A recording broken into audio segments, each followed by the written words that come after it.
Hi, this is Sam Finlay, and I'm here with David Gage, and we're talking about the various Realist brands. David, I want to start first talking about the Copperhead pickup, which is, our first pickup, the classic Realist pickup.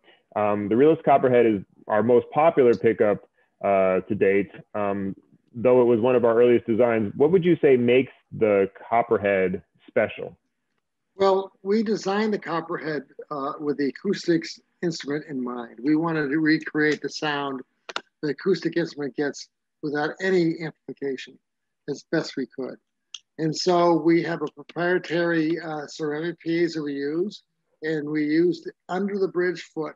And so therefore we're picking up the top plate. And by picking up that top plate vibration, we're getting the essential sound of that plate.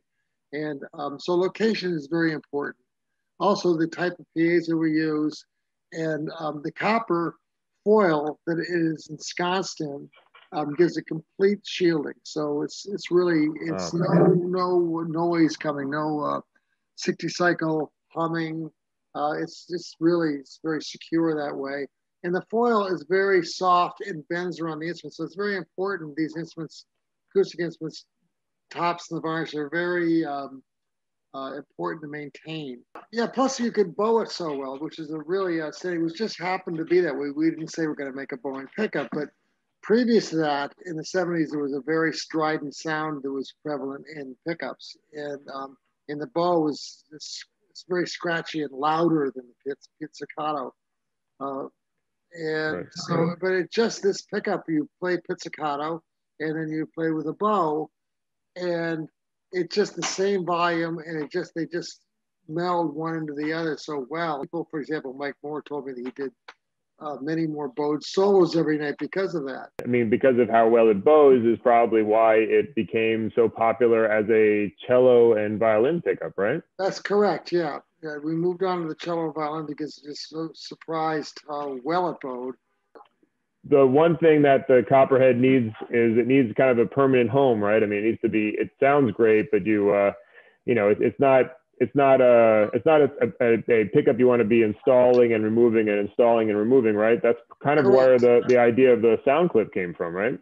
That's been really successful. The reason we designed that is because Ron Carter came to me and said, well, I need a pickup. I can go to Europe or go to Japan and use, as he calls it, basse du jour, the bass they give him, and just put a pickup on these he knows how to use. And we have a volume control in the bass pickup with a cello pickup. So it's nice to have, he really loves that volume control there. And when we first designed it, he was our guinea pig. He was the one who played it, gave us advice.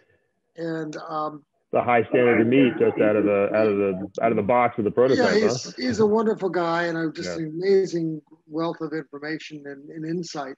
And so we brought it to the Blue Note. He was playing that for rehearsal. And I think, Sam, you were there. You remember that. And he put it on for the rehearsal, and he was very happy with it. And he kept it on to play the concert that night, which really amazed us because that's how much it worked for him. Right. Whereas a sound clip, people learn how to use it. It's like learning how to ride a bike or something like that. And once you learn how to ride, it's very easy. Right, because the sound clip offers weight, right? That actually can help you to change the acoustic sound of the instrument as well as the amplified sound, or it helps to kind of optimize your amplified sound if you're not going to be using it all the time. Exactly. Sound clip for violin doesn't have the same weight ratio with the instrument, and it doesn't clip onto the bridge. It clips onto the body and the wing, and so therefore it has a whole really different concept than sound clip for the cello and for the bass. But so we use it back. We go back to our original piezo for that one, for that very reason, because we have the piezo for the sound clip for cello and bass is polarized differently. It's a different type of ceramic piezo and a different polarization of that piezo. So you have the Copperhead, which is the full representation of the acoustic spectrum or the sound of the acoustic spectrum of that's being produced by an acoustic instrument. And then you have the sound clip, which is the temporary, the one you use when you need it, but you keep it in your quiver for only that time, and you can have your acoustic instrument, a full acoustic instrument, when it's not being used, and then put the sound clip on when you need to amplify. So then we moved into the Lifeline, which is a special bass pickup right now. Yes. It's only available for bass because it offers you yet another option. It's got more definition. This one really was I would say that credit John Patitucci was giving the impetus, the inspiration to be able to make this. Because he was saying he was using the copperhead. It was working great. And he thought in some situations, however, he could stand a little more definition. The copperhead sounds most like the string bass as does the Lifeline sound a lot like, but the difference is, again, there's a little more definition of the Lifeline. If you take the string bass sound, it's a very complicated sound, very big, huge, sophisticated overtone series. And so if you really amplify that whole thing in one shot, you can actually get a lot of information coming out of that amp that can kind of, in the setting with a group, can become somewhat overwhelming. Whereas if you really want to have if you're playing in a trio and you want to play, stand out and do a lot of soloing, whatever, you may want to go with the Lifeline because it has a little more definition, and you can get it just nuances in that direction. Tony Gagne or was it Dylan or Chris Wood with the Wood Brothers use that because it just gives them that wide spectrum of different styles they can use. Playing the violin in a loud situation is so difficult. But when you have the pickup built into a violin that is optimized for amplification, but yet doesn't offer you any challenges of like, this thing feels like a stick on my arm, or it doesn't feel like what I'm used to playing as a violin. It pushes back just like a violin does. I think that's a big deal. How did that concept come to you? Like, was that the end game you were looking for? Yeah, again, Ned Steinberg and I have worked on all these projects, and I forget exactly how it came about as far as but we just, we knew the Realist Violin afforded us a chance to get away with a lot of things in the sense we didn't have to worry now about putting a pickup between the bridge and the top. And as you get instruments to get smaller and smaller and smaller, the size makes a big difference, and the size of the piezo versus the size of the instrument, etc., becomes more of a challenge to be able to use. So by putting it underneath what we call a trap door, right on top of the bass bar, on a new instrument that we have made for us, we're able to really kind of control everything.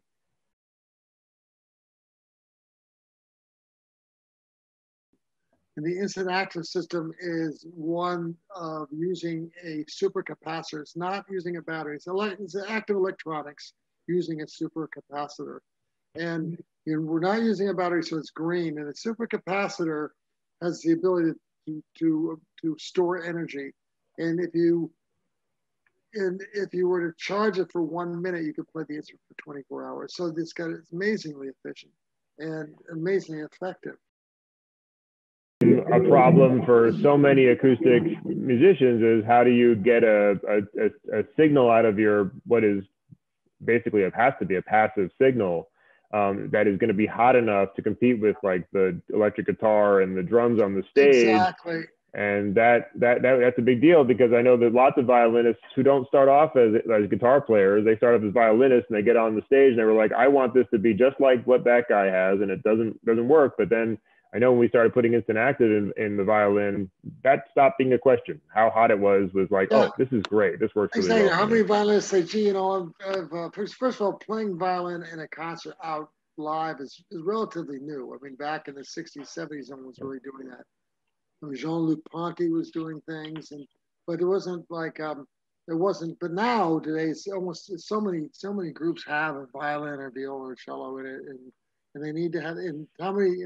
For years we heard the violinist and cello say, "I want to be able to compete with a lead guitar player. I want to be able to compete with a guitar player. He's just dominating the stage. I can't do anything about it."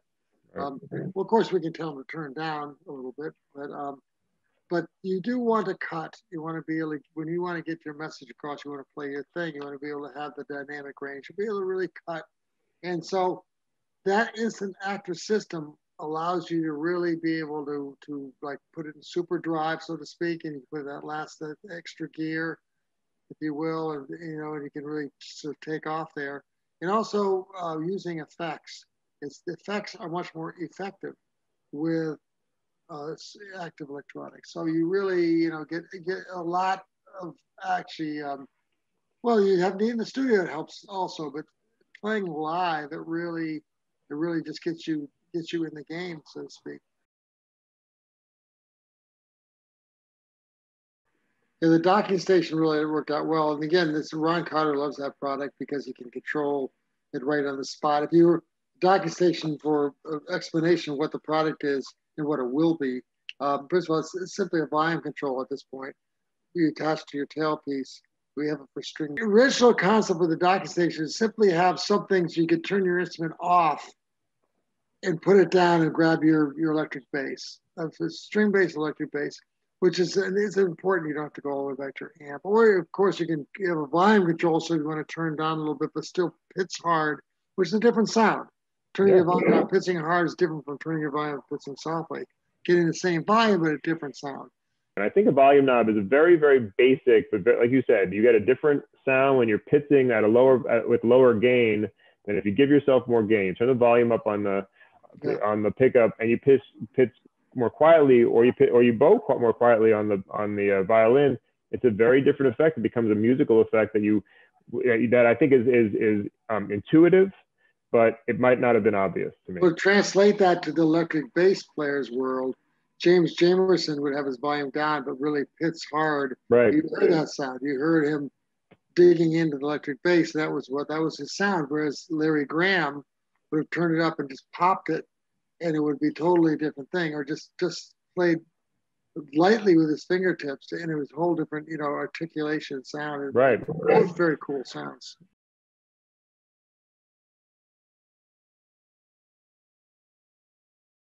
That we have a instant active docking station on the horizon. We also have a possible Realist cello, a cello with integrated pickup.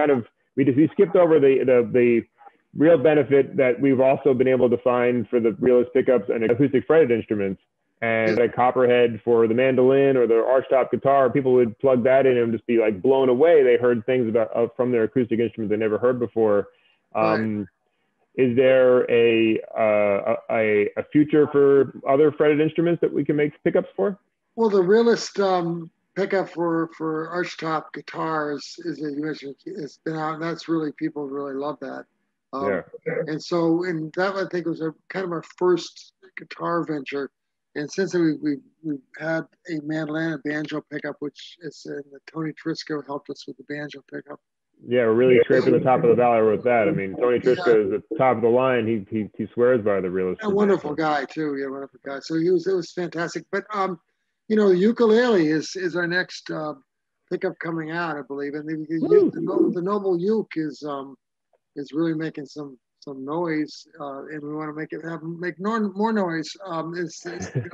There's a lot of fun people are having playing the ukulele. It's a really fun instrument. And I love the way Luke plays, but I also just love to see when kids are playing the ukulele or adults are playing the ukulele and they're like, wow, I've really got this thing. I'd love to record it. I'd love to add some effects. I'd love to be on stage. I mean, I think that would I call the ukulele the gateway drug because it really is a fantastic way to get into song-based learning. And once you get into song-based learning, now you're trying to figure out how to get that song out there, and you want other people to hear it. Yeah, we want to be an appropriate price-wise, but the uke is not an expensive instrument. It's very simple. You probably have two versions, one professional model, if you will, but we also would hope to have a model of the everyday practical model for amateurs. I think that's going to be a really successful product. I really trust Ned and you and the way you figure out the ways to figure out those amplification issues for acoustic instruments. And I think that uke players better braced for this new product. I think it's going to be fantastic. My collaboration with Ned has been really fun and fruitful. It's been really we've developed a great relationship through that, and it's been all good. So we're really looking forward to continuing that. We want to make keep the ball rolling and keep having fun together. And He's a great friend.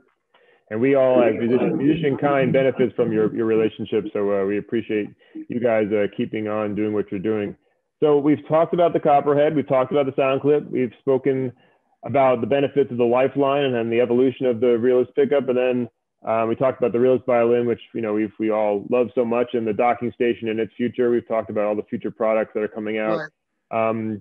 I guess if anybody watching this video has any other questions about where to find more information on Realist Pickups, you can go to realistacoustic.com. It's Realist, as you'd spell it normally, R-E-A-L-I-S-T, acoustic.com. And that will have all of the details on the pickups. It also will show you a list of our endorsers and where you can find places to buy the pickup. And if you're a dealer and you want to find your name up there, then give us a call and we'll get you hooked up.